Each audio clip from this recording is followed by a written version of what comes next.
देखिए, 2019 के चुनाव के बाद जो घटनाक्रम है, ये मीडिया भी और गाजीपुर की जनता भी सब कुछ समझ रही है, देख रही है। ये कहना कि इतने दिनों के बाद आए, ये पूरी तरह सही नहीं है।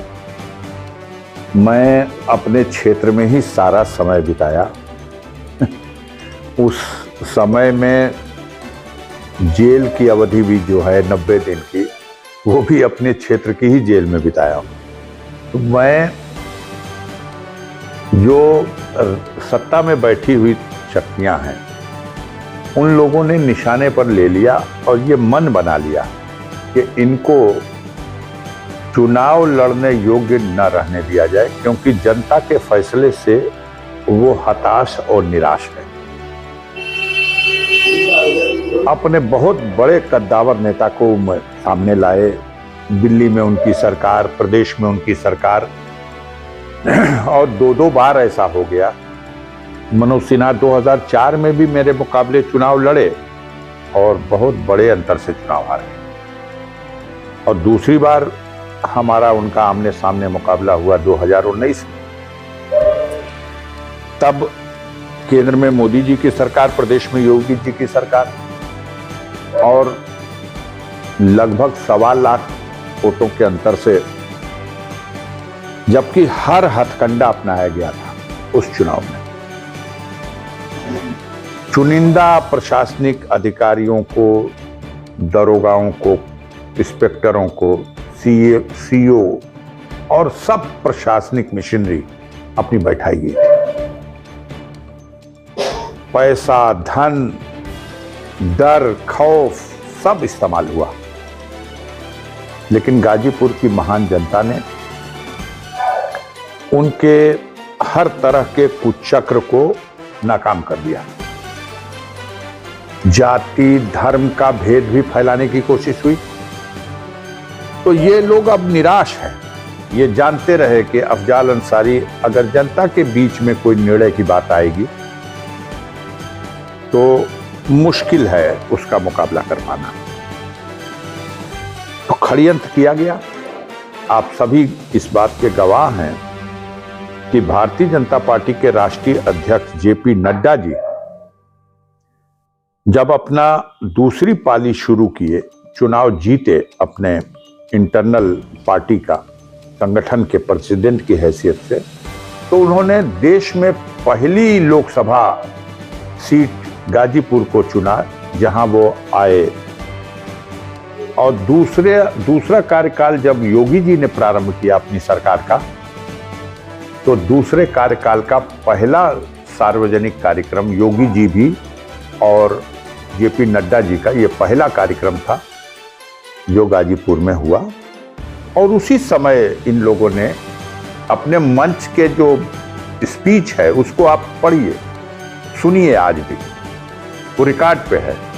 उसमें ये सब संकेत दे दिए थे कि किसी सीमा तक चले जाएंगे। षड्यंत्र किया गया, मेरे पैरों में बेड़ियां डालने के लिए जंजीर डाल दी गई, मेरा हौसला तोड़ने के लिए बर्बाद किया गया हर तरह से।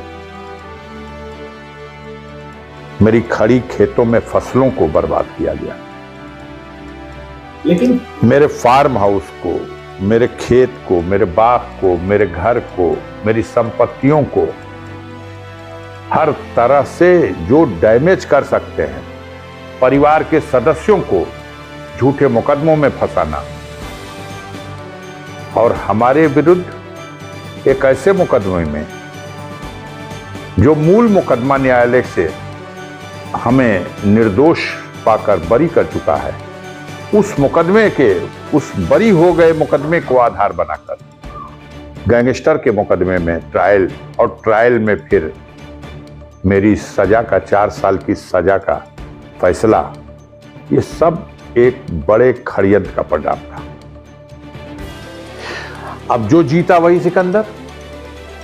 जिस दिन सजा कराने में वो लोग सफल हुए, उस दिन आप लोगों के सामने ये कहा गया सत्यमेव जयते, लेकिन वो अंतिम सत्य तो नहीं था। सजा हो गई, मैं जेल चला गया। लोकसभा सदस्य के पद से अयोग्य घोषित कर दिया गया, अधिसूचना जारी हो गई। चुनाव लड़ने के लिए अब हमें अयोग्य कर दिया गया। लेकिन जब हम अपील में गए उस ऑर्डर के, तो माननीय उच्च न्यायालय ने जब पत्रावली मंगाई, सारे तथ्यों का अध्ययन किया, दोनों पक्षों के वाद विवाद सुना, तो निष्कर्ष निकाला उन्होंने। मुझे जमानत प्रदान की गई, मेरी अपील मंजूर की गई सुनवाई के लिए, और सजा को सस्पेंड करने के सवाल पर माननीय उच्च न्यायालय इलाहाबाद सहमत नहीं हुआ। तब हम माननीय उच्च न्यायालय इलाहाबाद के उस निर्णय को चुनौती देने सुप्रीम कोर्ट गए। सुप्रीम कोर्ट ने सारे तथ्यों को, दोनों पक्षों को सुनने के बाद सरकार को सुना, हमारा पक्ष भी सुना और एक निर्णय दिया। 14 दिसंबर को 3 जजों की पीठ में 2 जजों ने यह फैसला दिया कि अफजाल अंसारी की 4 साल का सजा का जो आदेश है, उस आदेश को निम्नलिखित शर्तों के साथ निलंबित किया जाता है। सजा का आदेश निलंबित किया, कुछ शर्तें लगा दी। उन शर्तों में लगाया गया कि गाजीपुर के सांसद की हैसियत से मेरी संसद की सदस्यता तो 4 साल की सजा के उसी आदेश के वजह से डिस्क्वालीफाई की गई थी, तो वो आदेश सस्पेंड हो गया।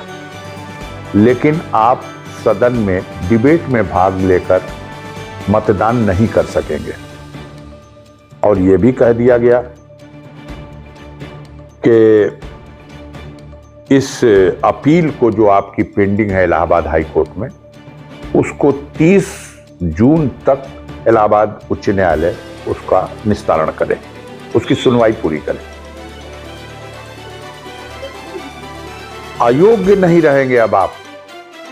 सुप्रीम कोर्ट के आदेश में स्पष्ट लिखा हुआ है कि अब आप चुनाव लड़ने के लिए अयोग्य नहीं होंगे, आप चुनाव लड़ सकेंगे। अब उस आदेश की कॉपी हम लोगों ने माननीय स्पीकर साहब को लोकसभा के दे दी 19 दिसंबर को। परसों ही 11 जनवरी को स्पीकर साहब ने अधिसूचना जारी करके, जो पहली मई को अधिसूचना जारी हुई थी सजा हो जाने के समय, जिससे हमें डिस्क्वालीफाई किया गया था, उस अधिसूचना के प्रभाव को निष्क्रिय और निष्प्रभावी कर दिया और उन शर्तों के साथ जो माननीय सर्वोच्च न्यायालय ने अपने आदेश में लगाई हैं, उसका अनुपालन करने के इस शर्त के साथ। अब 2 बातें साफ हो गई, इसमें कंफ्यूजन कुछ नहीं है। एक बात यह साफ हो गई कि संसद सदस्य की हैसियत मेरी, जो गाजीपुर की महान जनता ने अपने मतों के आधार पर जो हैसियत सौंपी बनाई थी, वो हैसियत मेरी आज बरकरार हो चुकी है। और दूसरी कि मैं चुनाव लड़ने के लिए योग्य हूं। तो अफजाल अंसारी, क्या लगता है कि इस जो फैसला आया या जो मुकदमा था, इसमें आपने क्या खोया?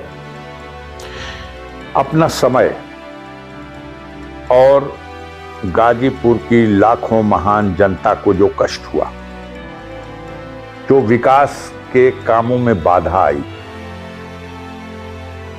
मैंने प्रयास करके गाजीपुर के लिए एक सपना देखा था और पीएमजीएसवाई योजना के अंतर्गत 250 किलोमीटर सड़कें स्वीकृत कराकर 200 करोड़ रुपया आवंटित कराया था। प्रत्येक विधानसभा क्षेत्र में 50 किलोमीटर सड़क, 5 विधानसभा में 250 किलोमीटर सड़क, और दूसरे फेज में फिर 70 किलोमीटर सड़क का प्रस्ताव मेरा स्वीकृत हो गया था, बजट आवंटित होने को था। ये जो पहले 250 किलोमीटर सड़कें हैं, इनमें 225 किलोमीटर सड़कें लगभग बन चुकी हैं और अनुबंध के अनुसार अक्टूबर 2024 में ये सारी सड़कें बनकर तैयार हो जाएंगी, पूर्ण रूप से तैयार होंगी, क्योंकि अनुबंध में ये शर्त लगाई गई। आगे के लिए जो 70-71 किलोमीटर और सड़कें पीएमजीएसवाई में स्वीकृत कराई गई थी, उनके टेंडर हो गए हैं। वो काम में जो गति होनी चाहिए, मैं एक जनप्रतिनिधि की हैसियत से जो भूमिका निभा रहा था, उसमें बाधा आई। जो निधि के माध्यम से गांव में हाई मार्ट लाइट, पेयजल के साधन जहां नहीं थे वहां हैंड पाइप को अधिष्ठापित कराना, एक बड़ी महत्वाकांक्षी योजना है भारत सरकार की। हर घर जल, हर घर नल, हर घर जल। अफसोस की बात है, मीडिया समाज का आईना है। अपने आईने में आप झांक करके देख लो कितनी फेल्योर है ये योजना। धरातल पर आप 10-20 गांव बता दो, ये 35 लाख की आबादी वाला इस क्षेत्र में 10 गांव बता दो जो सेचुरेट हो गया हो। हर घर जल और नल बकवास। 10 साल का ठेका दे दिया। गांव में जो सड़कें थी छोटी छोटी, सीसी की रोड थी, खड़ंजे थे पुराने, उनको खोद के फेंक दिया गया। पानी भी नहीं मिला। 10 साल के लिए ठेकेदारों को ठेका दे दिया गया। 5 साल खत्म होने को है, अभी तक नल में पानी नहीं आया, न नल आया, और जो हैंड पाइप था वो बंद कर दिया गया। मैंने लड़ झगड़ के ये प्रस्ताव पास करा लिया कि सांसद विकास निधि से बजट आवंटित करके नल लगाया जाए, हैंडपंप लगाया जाए। आज भी मेरा मानना है कि 90% गाजीपुर की जनता इंडिया मार्का 2 हैंडपंप के नल का ही पानी पी रही है। मोदी जी की सरकार का जो घर घर जल और नल, वो योजना शायद 10% को भी पानी नहीं पिला पा रही। वो सब काम बाधित हो गया।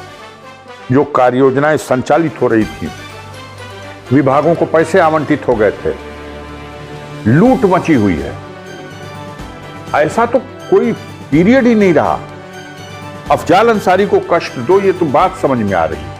मेरे प्रति नफरत है कि मैं हरा दिया आपको, लेकिन उस जनता को जिसके विकास को आप रोक के खड़े हो, उनके प्रस्ताव पर नल नहीं लगेगा, उनके प्रस्ताव पर इंडिया मार्ट लाइट नहीं लगाई जाएगी, उनके प्रस्ताव पर बनने वाली सड़कें रोक दी जाएंगी। गांव गांव में 200-400 मीटर हमने सीसी रोड के लिए प्रस्ताव दिए थे, एस्टीमेट बने थे, पैसे आवंटित करने को लिख दिया था, सब रोक दिया गया। नफरत हमसे है कि गाजीपुर की जनता से है, गाजीपुर के विकास से है। यहां के अधिकारियों ने, सरकारी मशीनरी ने जो कानून की लीक से हट करके तानाशाही और मनमानी करने का काम किया है, इसका खामियाजा आने वाले चुनाव में गाजीपुर की जनता देगी। 2 दिन से घूम रहा हूं। 11 तारीख को यह निर्णय आया है, लोकसभा से अधिसूचना जारी हुई है। मैं घूम रहा हूं, मुझे सांसद का दर्जा अलॉट कर दिया गया, लेकिन अब यहां तो कोई नियम भी नहीं है। यहां के लोग, यहां के अधिकारी, यहां सरकारी मशीनरी लोकसभा और सुप्रीम कोर्ट और उच्च न्यायालय के आदेश से भी अपने को ऊपर समझते हैं। सांसद जी, 2024 में चुनाव होगा, आप लोकसभा में घूम रहे हैं जी। अफजाल अंसारी जो 2019 में थे और अफजाल अंसारी जो 2024 में अब चुनाव लड़ने के लिए पात्र हो चुके हैं सुप्रीम कोर्ट से, क्या लगता है कुछ कमी आई है या कहाँ पाते हैं 2019 के मुकाबले 2024? 5 साल उम्र बढ़ गई। इस 5 साल 4 साल 4.5 साल इस मध्य एक दिन भी चैन से रोटी खाने नहीं दिया इस सरकार ने। जनता का अभूतपूर्व समर्थन मेरे साथ रहा और ऊपर वाले की कृपा है कि मैं जीवित हूं। मेरे जगह पे कोई दूसरा होता तो हतोत्साहित होकर के शरीर प्राण त्याग देता, लेकिन मैं दूसरी मिट्टी का बना हूं। अत्याचार और जुल्म के बल पर मुझे थकाया नहीं जा सकता, मुझे पस्त नहीं किया जा सकता। गरीबों की लड़ाई लड़ता रहा हूं, उनके मान सम्मान के लिए सब कुछ दांव पे हमेशा लगाया, आज भी लगा दिया हूं। देखिए, हम तो अपनी सारी कहानी और सारे तथ्य अपनी अपील में लिखित रूप से माननीय उच्च न्यायालय इलाहाबाद में दाखिल कर चुके हैं। उस अपील की एक सुनवाई तो तब हो गई जब मुझे जमानत दी गई, और उस अपील के अंतिम सुनवाई वो माननीय सर्वोच्च न्यायालय ने जो आदेश दिया है उसके अनुपालन में जब और जैसे शुरू होगी। कोई लंबी प्रक्रिया नहीं है, तो 2-4 दिन की बस है। वहां न कोई गवाही होनी है न कोई जीरा होना है। जो फाइल में तथ्य हैं उन्हीं को कोर्ट के सामने प्रस्तुत करना है। कोर्ट खुद भी देखेगी और कानून के मुताबिक अभी न्याय जिंदा है हिंदुस्तान में। हमें उम्मीद है कि वो क्षण भी जल्दी आएगा और हमें न्याय मिलेगा। अनफॉर्चुनेटली 2019 में जब हम चुनाव लड़ रहे थे तब दिल्ली में एक मुकदमा सीबीआई अदालत में, वो भी बहस पूरी हो गई थी, फैसला रिजर्व था। 19 मई को गाजीपुर में मतदान हुआ, 23 मई को गणना हुई और हम लोग जून में 2 या 3 तारीख को शपथ लेने गए दिल्ली, और 1 महीने बाद 3 जुलाई को दिल्ली की Rouse Avenue court CBI special court से उस मुकदमे का फैसला आ गया। पूरे चुनाव के दौरान घूम के कहा जा रहा था कि अफजाल अंसारी के खिलाफ उस मुकदमे में सजा होनी है और अगर अफजाल जीत जाएंगे तो रिपोल हो जाएगा। लेकिन जनता ने तो फैसला दिया, आपको लगता है और 30 दिन बाद फैसला भी आ गया। 3 जुलाई को मैं बेदाग बरी कर दिया गया। ये फिर कहेंगे, हम आपको ये भी याद दिलाएंगे, आप गाजीपुर के वरिष्ठतम पत्रकार हैं, कि जब हम शपथ ले रहे थे तब भी गाजीपुर में पराजित प्रत्याशी और उनके लेफ्टिनेंट घूम घूम के कह रहे थे कि अरे 1 महीने बाद फिर चुनाव होने के बाद, 1 महीने बाद फिर चुनाव होने के बाद। तो ये लोग हो सकता है अदालतों का फैसला घर लिख लेते हों। हम तो अदालत एक विश्वास की बात है, एक कानून की मान्यता की बात है। हम अपने न्यायपालिका पर अविश्वास नहीं रखते। हम आज भी पूरी उम्मीद रखते हैं कि मेरे खिलाफ साजिश थी गाजीपुर से मुझे सजा कराना, और गाजीपुर में आप सब देखिएगा और साक्षी बनिएगा कि ये फैसला जब इलाहाबाद हाई कोर्ट में होगा तो दूध का दूध और पानी का पानी होगा। मैं बाइज्जत बरी किया जाऊंगा और मेरे खिलाफ कोई साक्ष्य नहीं है। ये षड्यंत्र है और गाजीपुर की जनता उससे पहले चुनाव में अपने फैसले से हमको क्लीन चिट दे चुकी होगी।